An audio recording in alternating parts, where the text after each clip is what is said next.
sa ano. Aray ko.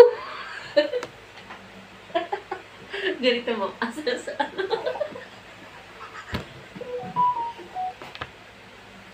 Ganito mo, asal sa ano.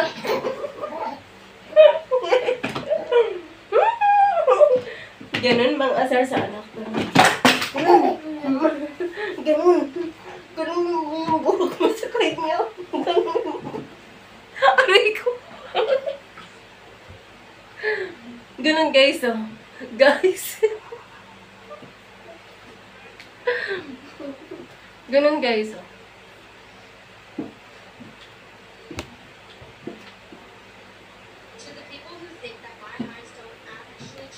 Ganun guys.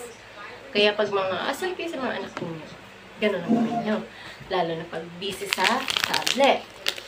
Higit sa lahat, pag may catch-up na kaklase, kaibigan, o kahit sino pa, ganito ang gagawin niyo guys.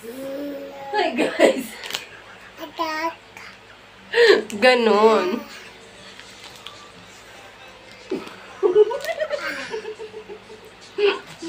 Ganun guys, okay?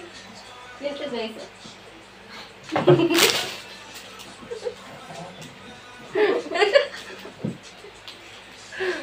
Okay? Approve.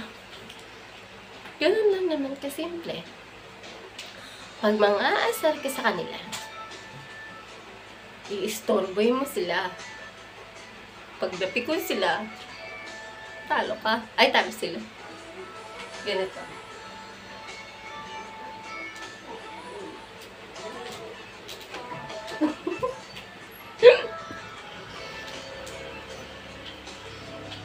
Ganun lang. Dalawa nun, maghapon, mag-cellphone. Ang charger, masasunog. Kababad. Mainit na yung tablet, hindi pa nila tinatanggal sa saksakan charger. Pag nasira naman, masira ang tablet, masira ang cellphone.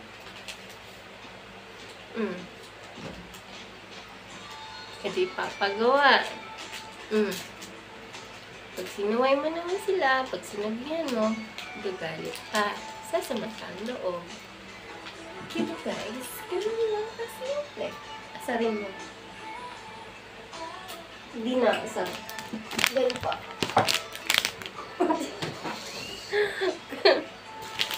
Ganun lang mga asar. Yan ang sekreto sa pag-aasar, guys. Ganito guys, oh. Aray! Ayan! Okay. Guys, nauntog ako, guys. Ganito gulo. Ang anak mo, ayaw mamansin pag ginuutusan. Bili ka ng gatas, bili ka ng Milo. Nasasabihin sa'yo, mamaya na! Mamaya na! Sila pa magagalit. Ang kulit-kulit mo naman, ma! Ganon. Tapos pag-uutosan mo, bibili ng sukan. Sasabihin, mamaya na, ma'am. Tatalo ako sa games. Kaya ang gagawin mo to, ganito. Kikikis mo. Halika dito, please, mama. Ganon. Para mag-distract sila sa games. Okay? Bye.